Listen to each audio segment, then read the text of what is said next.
You know, the only reason life on Earth is even possible is because we live on a fortress world. We're protected by these incredible, invisible force fields that have been holding strong for, well, eons. But here's the thing, they aren't invincible. So today, we're going to explore the science behind a pretty terrifying idea. What happens if both of them fail at the exact same time? Okay, let's just dive right into that question. And we're not just talking about getting a bad sunburn or having your compass go a little haywire. No, we are talking about a total, fundamental breakdown of the very systems that make our world a place we can actually live. So what would that even look like? To really get what a collapse would mean, you first got to meet our planet's two unsung heroes. These aren't like physical walls. They're these huge, dynamic, planet-scale systems that are constantly working to keep us safe from the raw, unfiltered harshness of space. So scientists have a name for this, the dual barrier system. And you can really think of it as a 1-2 punch of planetary defense. One shield is born from the fiery heart of our planet, literally, and the other one's created way up in the atmosphere. And together, they make the surface of the Earth one of the safest spots in the entire solar system. And what's so cool here is how they split the work. The magnetic field, that's our kinetic shield. It's like a force field in a sci-fi movie that physically pushes away all these charged particles that the sun is always throwing at us. The ozone layer, though? That's our radiative filter. It doesn't deflect stuff, it just sits there and absorbs the most dangerous kind of energy, that absolutely lethal ultraviolet light. All right, so how could our first shield, the magnetic one, actually fail? Well, to figure that out, we just need to look next door, to Mars, a planet that lost its shield, and believe me, it paid the ultimate price for it. See, our magnetic field is generated by this thing called the geodynamo. And really, the best way to think about it is like a planet-sized engine. Deep inside the Earth's outer core, you have all this churning, molten iron creating massive electrical currents, and those currents generate our magnetic field. As long as that engine keeps running, we're good. And this table just lays it out perfectly.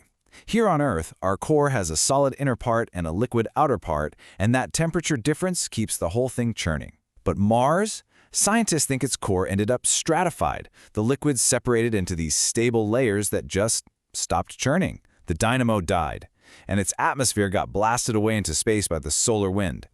And the culprit was just basic chemistry. As the Martian core cooled down, different elements basically separated out, kind of like oil and water. That stratification seized the engine. It's really the planetary equivalent of a fatal heart condition, and it's what turned Mars into the frozen, barren desert we see today. Okay, let's pivot to shield number 2, the ozone layer. This is our planet's high-altitude sunscreen, and you'll see it's a whole lot more fragile than a planet's core. And you really can't overstate how important this is. It's not just about stopping dangerous UV rays. By absorbing all that energy, the ozone layer actually heats up the upper atmosphere. That heat creates the stable stratosphere, which in turn is what drives our global weather patterns. It's a critical piece of the planet's thermostat. And if you're thinking, nah, this could never happen, well, think again. NASA ran this simulation they called the World Avoided Model. It showed that if we hadn't all agreed to ban those ozone-depleting chemicals, we would be living this nightmare right now. By 2040, the ozone layer would have been, for all intents and purposes, gone. So it all comes down to this one number, 30. That would be the UV index in a world without an ozone layer.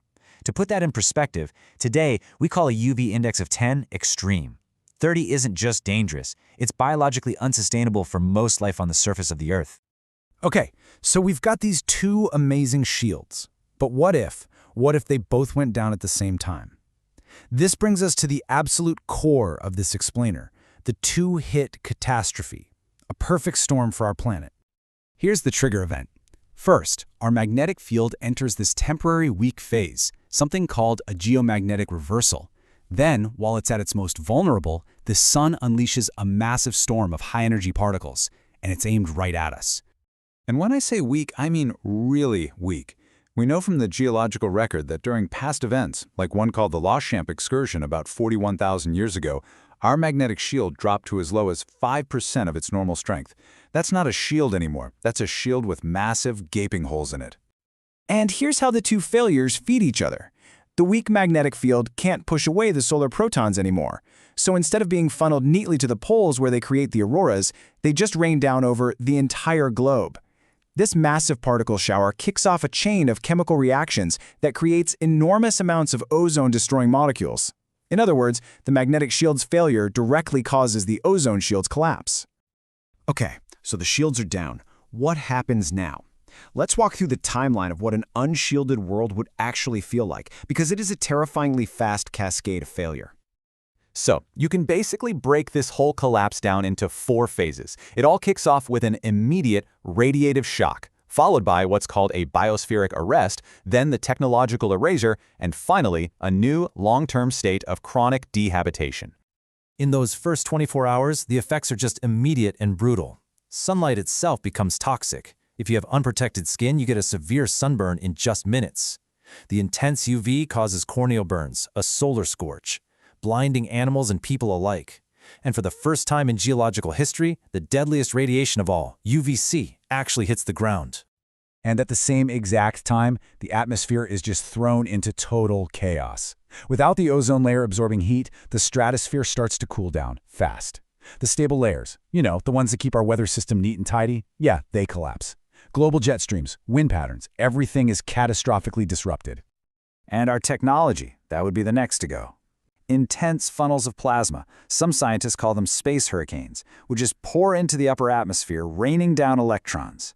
This dramatically increases atmospheric drag, literally causing satellites in low Earth orbit to start tumbling out of the sky. Look, this is an extreme scenario for sure. But what it really does is show us a profound truth about our place in the universe.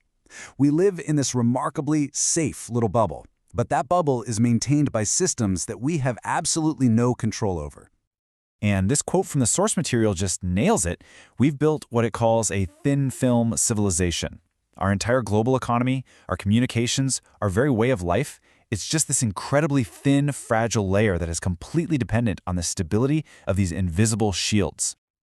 Now look, our shields have protected life for billions of years, and they're not about to just disappear for good anytime soon.